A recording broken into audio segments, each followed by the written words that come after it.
All right, good evening, everyone. This is Deshaun Bentley, the fighting carrier, NALC Branch 5 in Nebraska. Welcome, welcome, welcome. I am ready to cook tonight.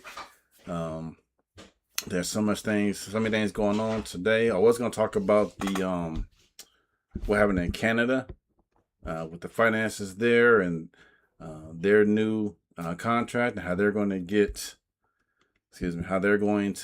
what was it, like a 6% pay increase in this first year and 3.5% the following year or something like that, and raises. I was gonna talk about that tonight, but I'm gonna come back to that later. Oh, tonight I gotta cook because we're hearing more and more about the post office plan to my camera is like wrong. Let me try just my camera. We're hearing so much talk about how the USPS is proposing, what is it, 4 10-hour days at the post office, and we're trying to see, like, is that a good idea, bad idea, what's going on with that. And what's interesting is the responses out there. What's going on with the responses? What's the NALC doing? What about our candidates? What have been their responses? What are the pros and cons to a 4 10-hour day proposed plan? And what's the big deal with that? There's some people who agree with that. Some people say, hey, let's go for it. Other industries do that. They work 4 10s, and that's fine and dandy. Others are highly opposed to it, to the 4 10-hour day. And there's reasons for that too. I have my reasons for that without even digging too deep into the reasons why I don't think it's a good idea personally. And you don't have to dig any deeper than what it is. So I'm going to get into that this evening. I'm going to talk about the responses from NALC, the responses from some of the candidates that are running for the office of presidents of the NALC, their responses, and then I'm going to talk about my reasonings. I'm about to cook tonight, and looking at this, I am so glad that I am back doing this.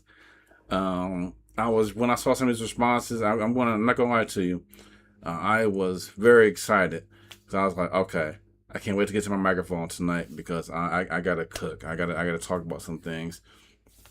So hopefully this show tonight is fun for you, as I'm trying to improve each and every time I do this. A work in progress. Again, I've only done this for a little bit, so hopefully with feedback, positive or negative, ways to improve, feel free to drop the comments, like and subscribe. Follow me on Facebook at the Fighting Carrier. Go ahead and submit a request to join that group. There you will see me post many different articles, post my blog there, blog posts when I do write those, as well as other thoughts and opinions about matters there as well too. So join me there on Facebook. Like, subscribe here on YouTube, and share this and help me grow this thing. Again, this is Deshaun Bentley, the fighting carrier. So, all right, let's get started with this today. Because like I said, I'm going to cook. So, as we heard, we're talking again tonight about the 4-day, 10-hour work days for the post office that they're proposing for letter carriers to do. Apparently, from what I'm hearing from those who have insight, they're saying that the post office proposed these changes at the very end of negotiations. I think what some are saying, it happened right after our contract expired on May 22nd, and so then the USPS decided to propose this thing. And so, one, if that's true, that shows you just how dirty Steiner and the USPS is towards us. Just that type of practice is just disgusting in of itself. That just shows how little they feel about us with that. So Never trust the management side at all with that. So apparently that's what they propose. They propose letter carriers to work 4 days a week, 10-hour days. And we think about that, on the one hand, that does sound pretty good. And perhaps the post office is going to try to sell the carriers on the idea. Well, hey, all you gotta do is work 4 10-hour days during the week. And guess what? You get 3 days off during the week. Well, that sounds very good on paper. And, on the one hand, I can understand why the post office may want to implement this. We hear the pundits every day. We hear people of Congress. We hear our neighbors. We see the memes and things on Facebook and elsewhere about how the post office is hemorrhaging money, how we're losing money, how we're going broke, and all these things. So I can see why the USPS is trying to figure out ways in which they can save some money. And of course, they never talk about, cutting that management staff down, even though we have, 30, 40, 50 career conferences a year talking about, hey, jump into management. We're like, why? So you're hiring more managers, but you want to cut the carriers. And it was funny. My old office, I was at the union meeting on Tuesday, and a buddy of mine there was telling me how my old office, now how they have like 5 supervisors there. Like, why? They got 19 PTFs, that's fine, but they got like 5 supervisors. Why? Why do you need 5 supervisors in one office? We're overmanaged. Yeah, that makes absolutely no sense at all to have 5 supervisors in one office. Especially my office only had 2 zones to cover, the 05 and 06 zone. So why do you need so many supervisors there? It makes no sense at all. So that's some savings right there. Increasing what we charge on postages, that would help out a long way. Stop currying favor for these for your buddies in the mailing industry. Say, nah, player, we gotta increase our prices here. So there are lots of ways we can do that. I proposed a long time ago a 10-point plan to save the post office. Now I can modify that now as things are going, but I want to get this proposal out to anyone who will listen to me that's in power. But since I'm not a billionaire, a billionaire investor, these people in Congress, elsewhere, our bosses in Congress, the executive, none of these guys, they want to take my phone call because I'm a nobody, which is fine. It's all good. I'd rather be down here with the people anyway. As the fighting carrier, as a carrier, this is where I want to be at because I like what I'm doing. I like my job. I like doing this microphone thing. And I like running my page and everything else. I just enjoy this part of my life right now, especially as I'm getting closer to the 50-year mark. And getting older and tired, but it's all good. Tired in a good way. But yeah, so the post office, they're proposing these ways to affect the face of the post office. So that's us as the carriers. We're the face of the post office. They're thinking about ways to affect us, but never mind the overabundance of managers there, supervisors that we don't need. So I can see why they're trying to find different ways in which they can try to save some money. And and as I said before, and I'm going to keep hitting this point hard, these pundits and these people in Congress and media and so forth complaining about the post office losing money, yet the War Department, they can lose, or they can fail 9 audits in a row. Nothing is said. They will still cut a check. Congress still cut $1 trillion check to the War Department. No problem. Here's the money. But to the post office, well, they ask 1,000 questions. They scrutinize. They plaster us on front page news talking about, post office lost money again. What are they going to do? Well, let's privatize the company now. Sell it out to FedEx. There are economists out there saying sell it out to FedEx. And when people say privatize the post office, sell it out to FedEx, UPS, or wherever, I always ask the question, all right, we want to sell it off. Who's ever saying that? Let's see your stock holdings. Let's see your index funds. What are you investing your money in? Oh, you get FedEx stock? Oh, that's why you say sell it to FedEx. Because that would just increase that stock price if it were to be sold there So always ask that question. Who's ever asking, who's ever saying to privatize the post office and to sell it off, always ask, okay, what's your stock portfolio look like? Who's your lobbyist? Who's talking to you behind the closed doors? What's going on? So with that, so when you hear these things, like I said, they don't care. The War Department fails 9 audits in a row. It's all about the post office. We are the only one, or we're one, if not the only government entity that's required to make a profit. Why is that? Why do they consider us a business when we are a service? They want us to make a profit, but we're obligated to serve the American people. If there's posters on the item, we deliver it. We can't pick and choose where to take it. We can't pick and choose profitable areas and just neglect the non-profitable areas. If it has a stamp on it, somebody paid for it, we deliver it. Whether it makes money or loses money, because we are a service. We're in the Constitution, mentioned as Congress has the right to make postal roads. Well, postal roads lead to where? A post office. And so that's why we're under Article 1 of the Congress with that. But now, getting back to this thought of these 4 10-hour days. What's been the response with that? Well, I'm going to play for you Mr. Mike Karras' response. That's the only response I've seen so far. If there's another response, please feel free to share it with me.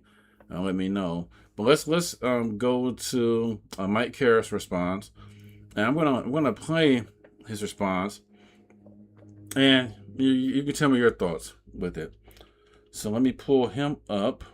Give me a minute here to go there. All right. Let's see here.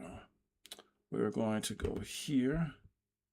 Minimize that. All right. You should be able to see him up there now. We're going to go to full screen. And we're going to play his response. And Mike Karras, he's running for president right now at the NALC. So let's hear his response. And once it's about 1:34 seconds, and once he's done this response, I'm going to come in on the other side and give you my thoughts with this. So here we go. Hey, Letter Cares NALC, is Mike Karras.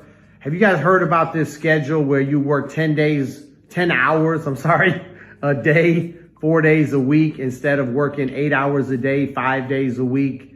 There's pros and cons to it, obviously. But if you think about it, this is such a drastic change. We should have definitely had time to look at all of the different options and the variables and work out any of the details. We're being told about this idea after or right at the end of the 90-day negotiating period, nothing leading up to the 90-day negotiating period or during the 90-day negotiating period. I just think it's just such a drastic change for a lot of our members. We have a very physical job. Not everyone can work 10 hours on the street all day. Sometimes 8 is a lot. You're dead tired at the end of 8. A lot of our members have childcare situations and things like that. And then we just don't know the details. We don't know what overtime would look like. We don't know what the routes would look like with the structures. There's just so many questions. And I don't think it'd be fair to impose this upon the membership without a full discussion on it and to know what the details of it would look like. So anyway, just my thoughts on that, because a lot of you have been asking. But we'll see what happens.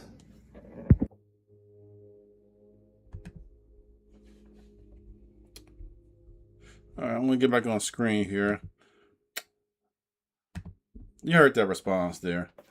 He said some pretty good things. We don't know how the routes are going to look. Well, I can tell how the routes are going to look. If they want us to go to 10-hour days, airlines routes are going to be added to. You can't help that. Routes are adjusted now to about 7 hours. 7 hours is some change. I mean, my route is overburdened as it is right now that I have. So they definitely will have to add some more to mine too. And I'm already getting done, almost 30 minutes over every day on a regular day, on a normal day. And yesterday I had full coverage. Left the office. We started at 7:30. I left the office at 8 o'clock, and I still got back at like 4:15, even with the coverage. And that's with the coverage, and that's just me leaving, way ahead of my normal leave time. So what's gonna happen to the routes? They're gonna add to them. They had no choice. They're gonna make the routes what, 9-hour routes. So that would then, you got an hour in the office or whatever, 30 minutes, whatever, and make them 9.5 hours. So you're out on the street. What's going to happen when they add this time to these routes? What's going to happen to the undertime? Will USPS keep the undertime? Will they eliminate undertime? What are they going to do? Well, you're not going to eliminate undertime. They're going to add. Well, you got undertime today. So not only is your route 9.5 hours, here's an extra 20 minutes. So you get 10 hours. And you're out there and busting your hump. Some other things I was thinking about too was, what about the T6s? What about our rotating days off? How's that going to work? What about our carriers, which I'm going to touch on this after a while, but what about our carriers who have 8-hour restrictions? What are you going to do with those people? See, there's already a lot of violations right now anyway, because you're violating a person's medical restrictions right now by imposing this 10 hours on people. But here was my thing, and this is why I had a problem with that response, because you notice at the very end of that, Mr. Carib stated, "We'll see what happens." We'll see what happens. And that's what we're doing. Is that the response we look for in a future leader? And if you were in office now, that's the response we can expect. Just sit back, twiddle our thumbs, and wait to see what happens at that time in the future. That right there, that response right there was pretty pathetic, in my opinion. I did not like that response at all. That was weak. We'll see what happens. I mean, perhaps they haven't done anything. I get it. Perhaps it's just a proposal on a piece of paper right now. I understand that. But I know when I run for president in a couple of years, in the next cycle, if I do that, I'm still thinking about it. My response right away would be if I'm Mike or if I'm Renfro, because I haven't seen a response from NALC yet either. Let me just, let me just take a look real quick. Let me see if NALC has a response. Let me go to their site real quick. NALC. Let's just go to NALC. Let's see if there's been a response since I've gotten off work today. Let me just look. Let me look here real quick. Let me just take a look. NALC.org, Los Angeles news updates. Let's see here. Don't see anything. President's message. Don't see. Yeah, I don't see anything. There's no message here. Let's take a look at the Facebook page. See if there's an update right here. Let's take a look here. I don't know. Let's take a look. NALC. What do we have? Let's check the Facebook. See if there's been an update. NALC. Let's just look here. Let's see any updates from this proposal. No. Yeah. So no updates from the NALC. So I mean, if I was Renfro, if I was Mike Carroll, my first response would be when I heard this, I would immediately get on this platform or NALC platforms that they use. I would immediately get on. I would send out a statement. I would say, "Good evening, ladies and gentlemen of the NALC letter carriers. I am Deshaun Brantley, president of the NALC. And as you may or may not have heard, the post office is proposing for a 10-hour day work week. Without our consultation, they propose this towards the end of the negotiations or during our mediation period or whatever. And I am firmly against this right now. And so They told me about this last night. Well, I immediately got my team together, and I've already filled out right now in my hand. You'll see a piece of paper in my hand. I will say, I already have right now at hand an Article 5 grievance. Article 5 of the JCAM addresses the prohibition on unilateral changes by management. It states that management cannot take any unilateral action that is inconsistent with the terms of the existing agreement or its legal obligations.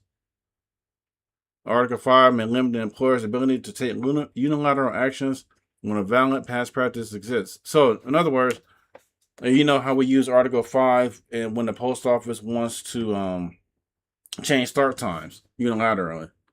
That's the same argument I would have. If I was Mike Cariff, I would say, no, we're not doing that. Here's Article 5 grievance, ready to go. If you implement this, I'm filing this nationwide grievance because you're making unilateral changes to the contract to how we conduct business without working with us, without consulting with us, without anything. No, we're not doing this. Article 5 will be written, ready to go, right then and there. I would have said, oh, Article 5, and we will fight. And if we lose, that's fine. I'm going to fight. We're going to fight. I will make sure I'll be looking at all contracts that we have there. I will look for something. Because when I think about being a steward or the president or having a team around me, I want the people who's going to be around me to think like a lawyer, to look at all the language that we have in the contracts written down, to find something, maybe a hidden gem. We just have to read and just find something. Okay, this looks like this. We can interpret it this way. Let's try to add this to the argument for our benefit. We want to treat this as if we're lawyers. We want to use critical thinking, critical reasoning, and use it as a chessboard. So you're going to move this piece from this line to up here, so you can take the king, so you get the checkmate. So that's what I would do. I would have Article 5 on the JCAM grievance all ready to go. As soon as I heard that, and I would have got on here, I would have told. I would keep everyone informed of what's happening. I would be very transparent if I was Renfro, if I was Mike. But that response, we'll wait to see what happens. No, player. You should be like, nope, it's Article 5 grievance. You know, and some of you, and this is why some of you people on the executive council and all this stuff, you've been in these positions too long. You know, you sit back and, you know, you got these cushy positions and, you know, these things take place, and it's like, well, management can do, no. I'm on the outside. I'm on the floor. I mean, I've been fighting. Like I said, I've already trained my bosses in my office. They know not to really mess with me too much. And I will fight. Do what I gotta do and say, no, cares. No. Article 5, we're grieving it. It's right here. And I would tell Steiner and who's ever in charge of negotiations at the executive level in DC. I'm saying, no, it's Article 5. You're not going to do this. You're not going to sit here and unilaterally try to make these changes because you're already violating people's medical benefits. Okay, there's people who have 8-hour restrictions. They cannot work 10 hours. What are you going to do with them? Are you going to let them work 8 hours and then let them come back to the office and sit in AC or heat for the next 2 hours? Clean a case up? What are they going to do? Are you going to pay them for those 2 hours? Or are you going to try to get rid of those guys? Are you going to try to get rid of people who have those restrictions on them? Is that what you're going to do? You're going to offer them early out and say, well, I know you got restrictions on you. We're still going to pay for you from now until whatever. Are you going to do that? Are you going to get rid of them? What is your plan with people who are 8-hour restricted? See, that's a question that USPS will have to answer. Okay? And I know there's some carriers. I've seen the comments under Mike Cariff's post there. There's some people who agree with it. They think, oh, that's a good idea. Yeah, it works in other industries. Yeah, that's fine. I don't care about other industries. You know, if they want to choose like the construction industry, okay, that's fine. if they want to give us the 410s, if nothing we can do about it, if they say Article 5, if the arbitrator says Article 5 doesn't apply, that's fine. If they win, whatever. But if they win, you're going to pay me like a high skilled construction laborer, like a welder or somebody. You're going to pay me $120,000 a year to do that. You're going to give me per diem something as they get in the construction industry. You know, you're going to do these things for me. You're going to increase your pay for the our medical, because working 10-hour days in the heat, in the rain, in the snow, up and down hills, up and down steps. Now you got your third bundle in your satchel, and you're doing that longer and longer every day. You know, that causes wear and tear on the body. Now, some of the carriers who agree with that sentiment, doing the 10-hour days, they're thinking they're probably rookies, or they probably have the physiology to where they can handle that type of workload. But there are many carriers out there who cannot handle that. There are many carriers right now who have bad knees, bad foot, bad hips, bad shoulder, bad back. There are carriers out there who are struggling right now just to walk their routes. And yet you want to go to 10s with a satchel as if we're pack mules? And, what is wrong with USPS? No, I use this analogy at work. And especially with our route adjustments, we see this now. Was every route adjustment, what happens? They don't take anything away from you. They always add and add and add to a route. See, what the post office wants to do, they want to squeeze as much out of us as they can. They want to squeeze as much out of a rock before that rock breaks and crumbles. They're trying to break us. Is what they're trying to do. They're trying to break us. They want us people who've been there for a long time out. They want to keep the wages low so they can bring in some young bucks, pay them $30,000, and then when they get tired, hire some more people and just keep the cycle going. They want to continue to break us. Us old heads, they don't want to pay us. And they want to get us out of there. And I'm not even old head. I'm a Tailboat 2 carrier. I'm like 4 steps away from the top pay, which I should have been under Mrs. Obrado's. I would have been top pay in 8 years. But of course, with our clowns in office, they increased it to 13 years. Rolando and Renfro. But that's another story for another day. So yeah, I'm really concerned about the response. And that's not the first time I've been concerned with a Mike Carrick response. I remember when I used to listen to A to Z, Corey's show, from A to Z arbitration, whatever. When I used to listen to his show, I got turned off by all the cussing and stuff. That's just not my style. And I'm grown. I use grown folks vocabulary. But anyway, I digress.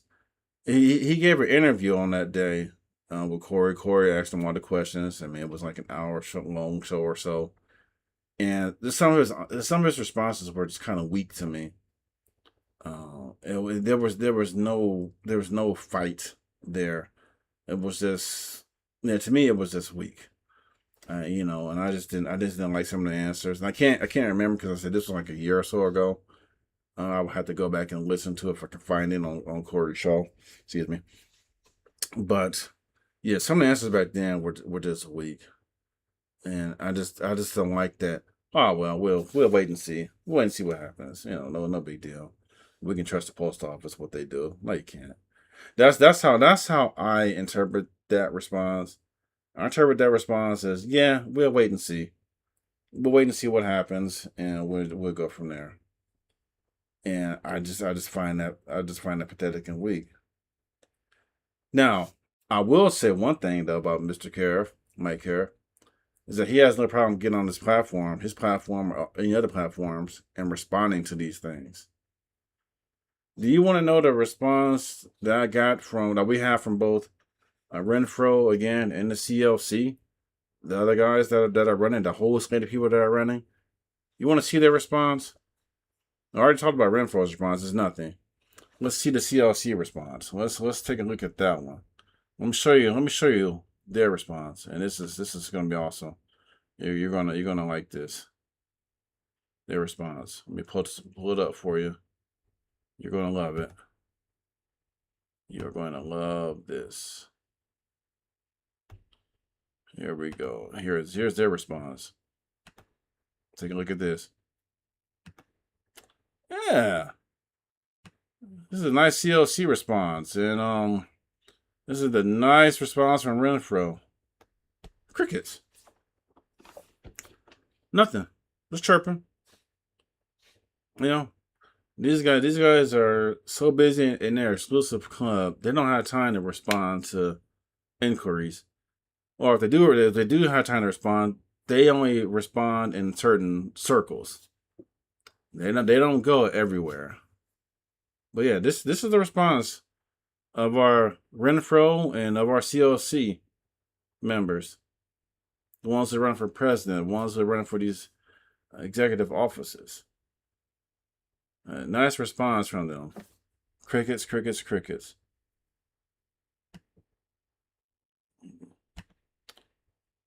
Certainly, you know, that's what we see from them. So I do always appreciate Mike Cariff. He does respond. If I send him an inquiry, he will respond. I've sent inquiries to the CLC requesting responses to different matters. Nothing. No, these guys are too busy doing whatever they're doing. Worrying about their Facebook pages or their websites and things like that, fundraising.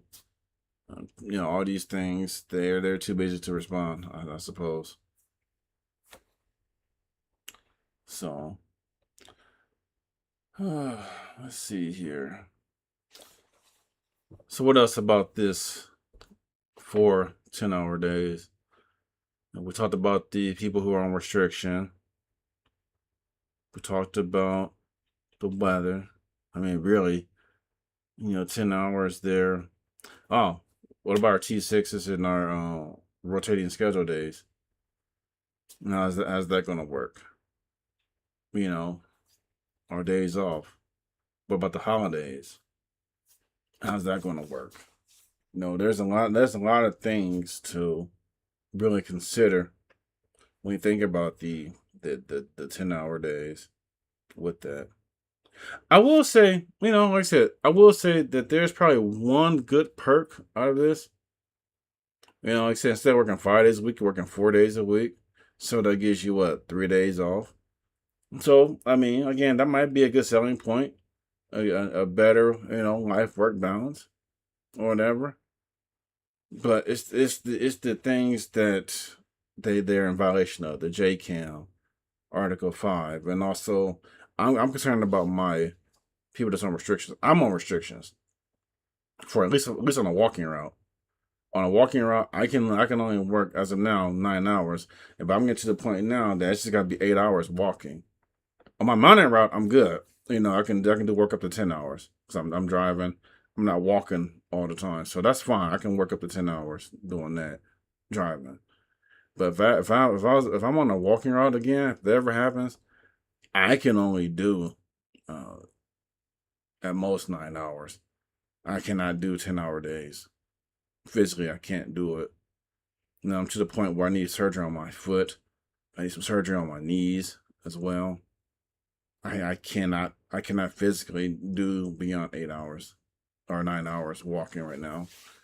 And like I said, maybe in 4 more years, again, it might just be 8-hour restrictions on that and 9-hour restrictions driving. What about our overtime carriers? What's gonna happen with them?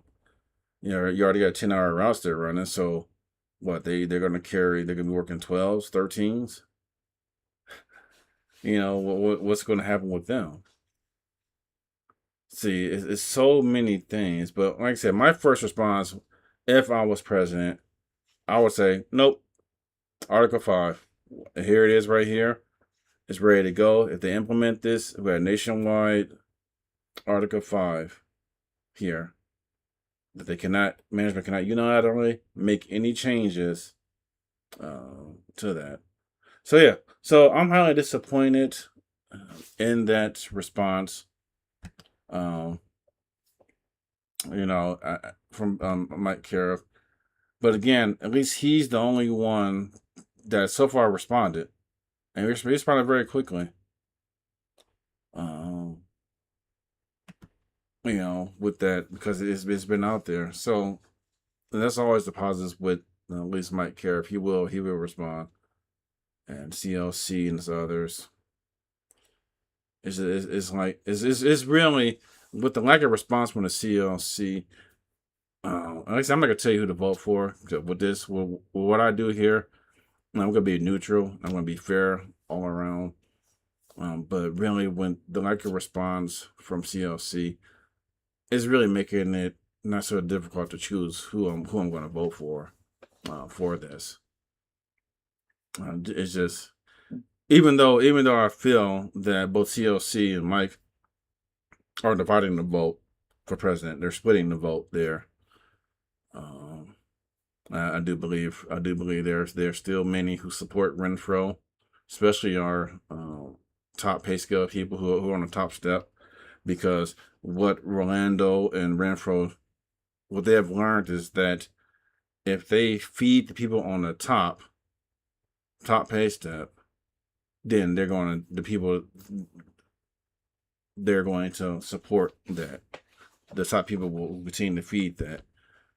So if they continue to feed, what I've noticed between Rolando and Renfro, what they have done, if you think critically about it, what they have done is they've taken care of the people on the top. They've taken care of the CCAs, right? But the people in the middle, the table two people, they really haven't done much for us at all. So they've created this division between the top and the bottom, the CCAs and the top pay people, so that those guys will continue to support Renfro and them. And then you got just that middle one there. That's like the middle is the one that's crying out, trying to figure out, hey man, we got to figure something out. This is wrong. But again, I do believe that there's a division for the vote for president, and I do believe Renfro is going to win, just because of that division that we're seeing. If they had just come to an agreement to say, you know what, this is not my time to run for president, one or the other. This is not my time. I'm gonna step out. I'm gonna step back, and I will, work with you, do my thing. That way, then it's a cool 1v1, and then next cycle, you run for it or whatever, something like that. Work something out, or if you're going to do that, I bring you in as the my VP or something, whatever. Step back, you be the VP. Cool, no problem. But that didn't happen, so I do believe the vote is divided. But let's get back to this 4 10 hours a days. What are your thoughts with that? The 4 10s. I mean, the work-life balance is a positive, but there's just too many negatives, too many unknowns. You're going to be out there longer with the canines out there, the dogs out there. You're going to be in the blazing sun. Or if you give us 10-hour days, USPS, are you going to give us 45-minute lunches, 15-minute breaks? What are you going to do with that? See, if you're going to do that, and if you agree with that, and the post, I want a 45-minute lunch break now. Give me 15 more minutes. Give me 5 minutes on my current 10-minute breaks. Add 5 minutes to that, because you're demanding more of us. You're demanding more of our bodies. Our bodies need to rest. We're out there. We need to recover, at least a little bit. Or would you say, nah, still got 30 minutes and 2 10s? See, I can see that happening. I can see them demanding more and more of us while retaining the same or giving us less. If you're going to give us 10-hour days, then you need to give us 45-minute lunches and 15-minute breaks. My mom, she used to work at Ford, and the UAW, they had 15-minute breaks. I don't know the lunches there, but I know they at least have 15-minute breaks, and that's what the union got for them. We can't have 15 minutes, especially when it's hot, rainy, windy, cold. We can't do that. Our NALC and our current crop of candidates, I mean, I just don't see any tangibles from these guys. I mean, they talk fair pay this and one table that, and I just don't hear any percentages. I don't hear any real tangibles coming out from them as far as pay is concerned. But I'll tell you right now, for me, what I'd be fighting for the union, I would tell them, look, our wages need to keep pace with inflation or surpass inflation every year. So if inflation is, I don't know, let's throw a number out there. If inflation for the year is 12%, then our wage increase for that year should be 14%. It should be above the inflation rate. And then written in the contract, our next raise, the following year, whatever. This may end up eliminating the 3 raises we get throughout the year or whatever, the 1.3s and stuff, which does really nothing, really.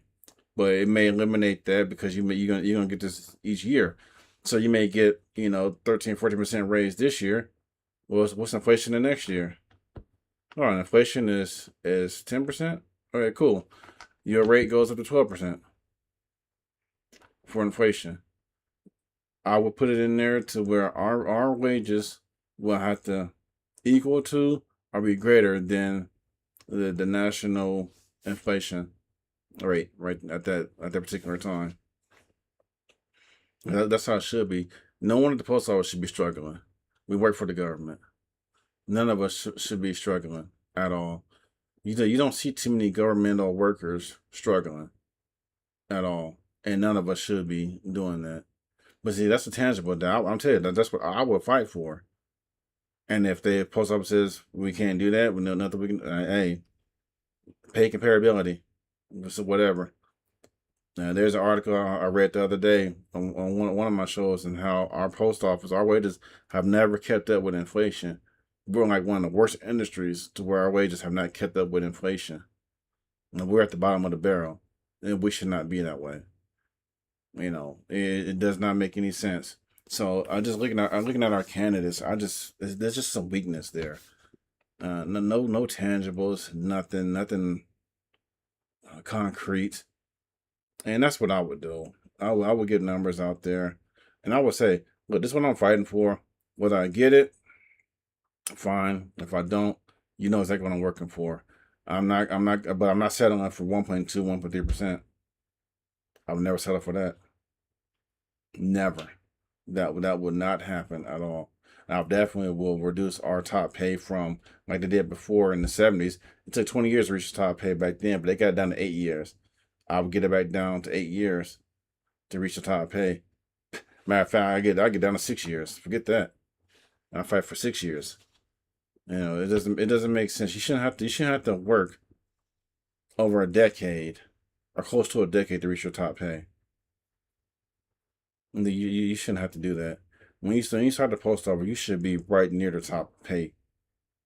This should be a job that pays well. People want to go, but because of the high pay scale, I will also increase the standards to actually get into the post office. Though, in other words, what I'll get back to the testing. You got to pass the test,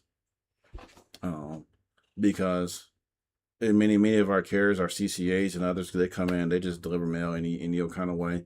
They don't remember any names on the route. When I carry other routes, especially if I carry a section over and over and over again, even if it's not my route, I begin to learn the names of that route. I know who lives there. I know this house is vacant now. I think taking the test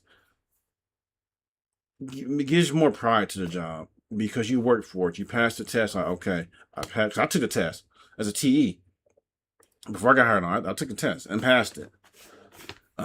And so now I love my job, and now I'm able to memorize my people on my route. I know their dogs' names, I know their kids' names, I know their graduation dates, I know their grandkids. I'm able to memorize the people there because of that. So, but these are just some things I would like to do. And I said that response there from Mike Cariff. At least he gave a response. I will appreciate that as always. But the other guys, Renfro and CLC, they just gave you the crickets, the chirping, no response there. But tell me what you guys think after you watch this. Share your thoughts with me.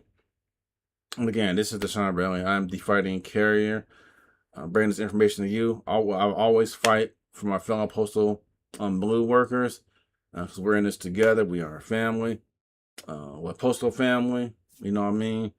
And like I said, I'm here for you guys. Do what I can to bring these points to you. So again, this is Deshaun Bradley. I am the Fighting Carrier. Please like, follow, share. Follow me on Facebook at the Fighting Carrier. It's my group on there. You'll be able to see me and what I do on there, the different posts, the different news articles, things that I think you may find interesting that, I'll pull up on there and we go from there. So again, this is Deshaun Bradley, the Fighting